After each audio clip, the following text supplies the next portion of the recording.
In the lecture series on Introduction to Radar System, we are now going to discuss duplexer and diplexers. We have already seen the use of duplexer uh, when we are discussing a radar basic block diagram, and we said that later on we will discuss this duplexer in details. So basic function of duplexer is this: when the transmitter is transmitting some pulse, it is connected to the antenna and it is going out, signal is going out towards the target, and the target echo signal, when received by antenna, that signal will be connected to the receiver side, and this duplexer must isolate this transmitter and receiver. That means there should not be any leakage between transmitter and receiver. This is the basic objective of use of duplexer. Whenever a single antenna is used for both transmitting and receiving, an electronic switch must be used. Switching system of this type is called the duplexers. It is a switch to transfer the antenna connection from the receiver to the transmitter during the transmitted pulse and back to the receiver during the echo pulse. No practical mechanical switches are available that can open and close in a few microseconds. Therefore, electronic switches must be used. Duplexers are constructed in many forms, such as ferrite circulator, sometimes hybrid ring duplexers, or resonant cavity coaxial or waveguide systems with TR and ATR tubes, or with pin diodes. So this is the example of duplexer using a circulator. So if we have a 3-port circulator, then the transmitter will be connected to port 1, port 2 will be connected to antenna. So power will go from port 1 to port 2 and will be radiated by the antenna. Now power coming back from the target will enter through port 2 and will go to port 3 where receiver is connected. So this is how this RF circulator works for 3-port system, 3-port circulator. And if the circulator is 4-port, then transmitter will be connected to port 1. That power will go to port 2 where antenna is connected.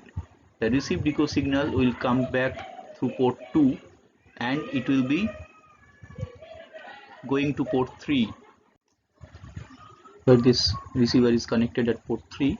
So power from antenna will go to the receiver, and in the receiver we have some TR tube diode limiter, and then actual receiver is there.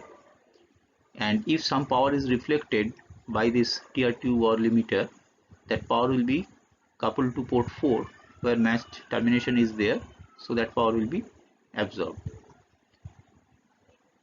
Now these TR tube and diode limiters are used if accidentally some power coupled to the port 3 from port 1, then that huge amount of power may destroy this receiver, and for that, as a protection, these TR tubes and diode limiters are used.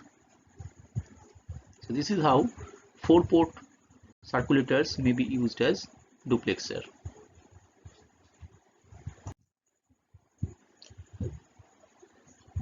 Now consider the ferrite circulators.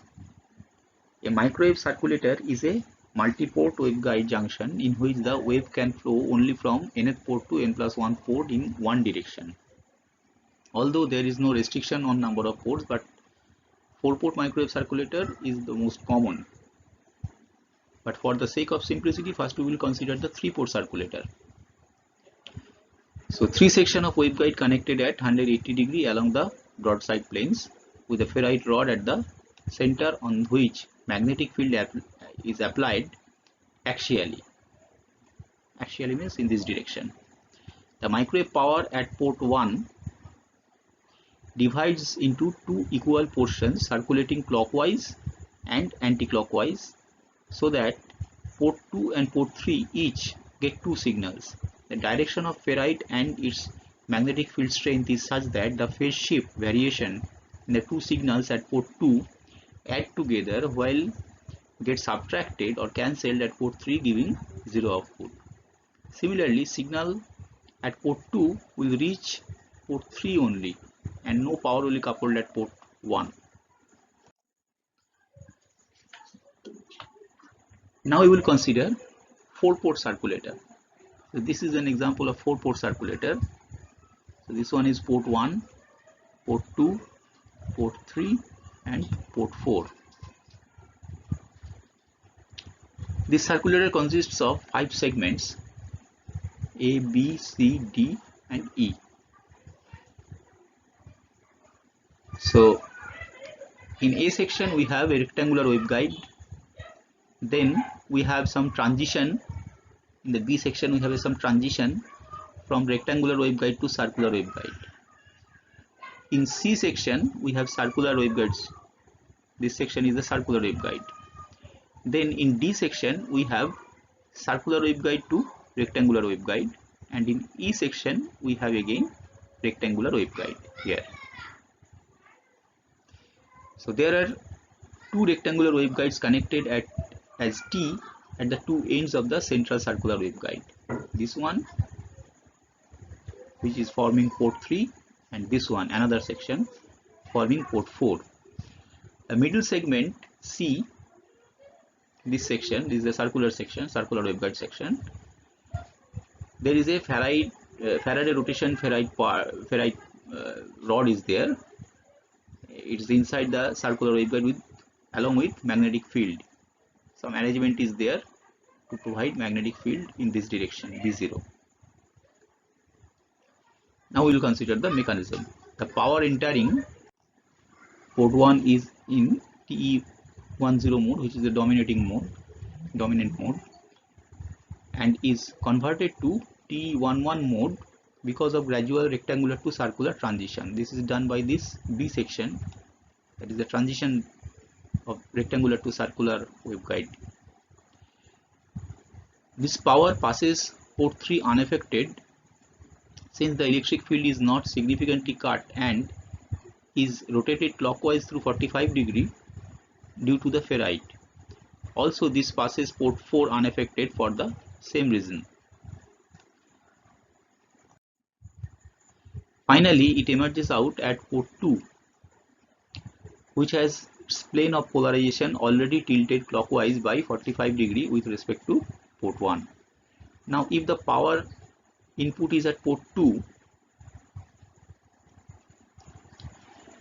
which is already has its plane at clockwise by 45 degree to port 1, it crosses port 4 unaffected as the electric field is not significantly cut.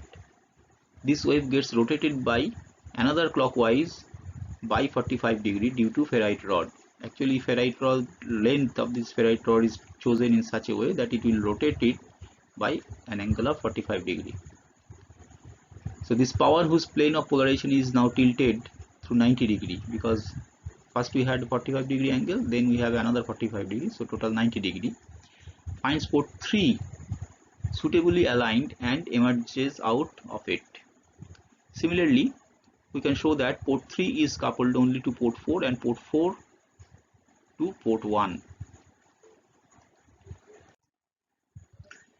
Now we will consider the balanced duplexer. A balanced duplexer consists of dual TR tube and an waveguide directional coupler. This is the directional coupler. The gas discharge TR tube is a glass tube filled with noble gas like argon or halogen gas with vapor at very small pressure. When high RF field incident on the tube, the gas inside the tube breaks down and the tube will now start to reflect the RF field. And the connection of this directional coupler shown here. This port is, if it is port 1, it is connected to port transmitter, port 2 is to receiver, port 3 it is a dummy load, and port 4 to antenna.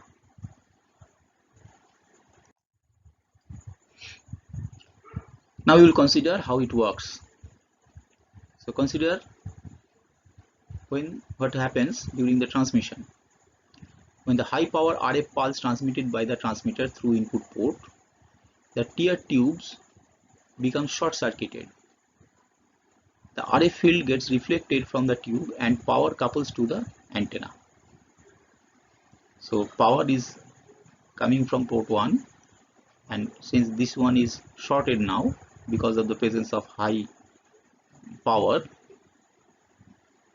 the gas inside this tube gets conducting in nature, becomes conducting in nature, and all the power is now reflected and that power is coupled to the antenna, because here it is connected to antenna, this port.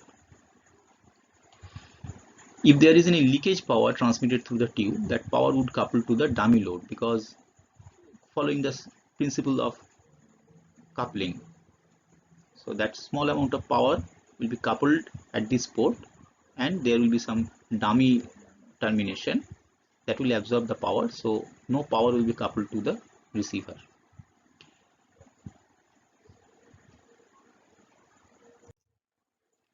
Now during reception, since after the transmission of the high power pulse, the gas inside this tube are now coming back to its normal state, so now it is behaving like a dielectric. This tear tube is now behaving like a dielectric. So power coming at this port, so as if it is not present. For electromagnetic wave, these tubes are not present at all, because it consists of some gas, nothing else. So it behaves like, during this reception procedure, it behaves like a common directional coupler.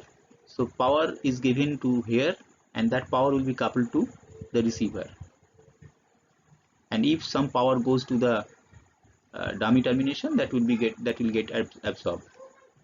So this is how during reception the power coupled intercepted by antenna goes to the receiver section.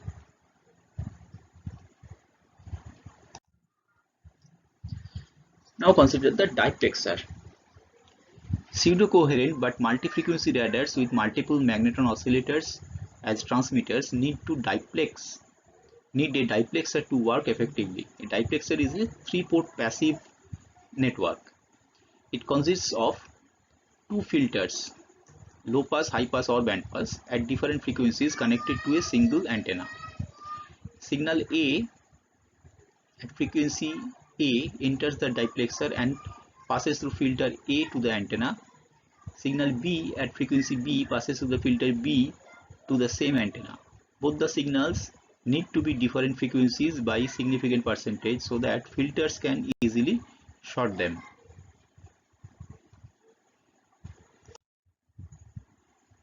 So the diplexer consists essentially of 2 3 dB couplers,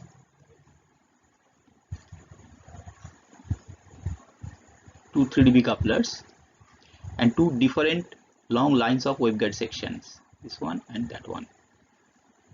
The path difference delta L, this one is L1, this one is L2, and the difference between this L1 and L2 is the path difference.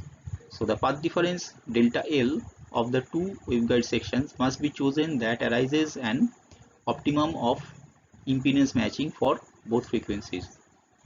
The diplexer is a crossover. It has the task of decoupling 2 channels with different frequencies so that these both could be run at a single antenna. Single antenna will be used here. So we will provide frequency FA here. We will provide frequency FA FB in this port, at this port, and both the signal will be transmitted through antenna, and the signals coming through antenna consist of both the frequencies FA and FB, and this diplexer will short them out, and frequency A will appear at this port and frequency B will appear at this port. So that's it for today. Thank you very much.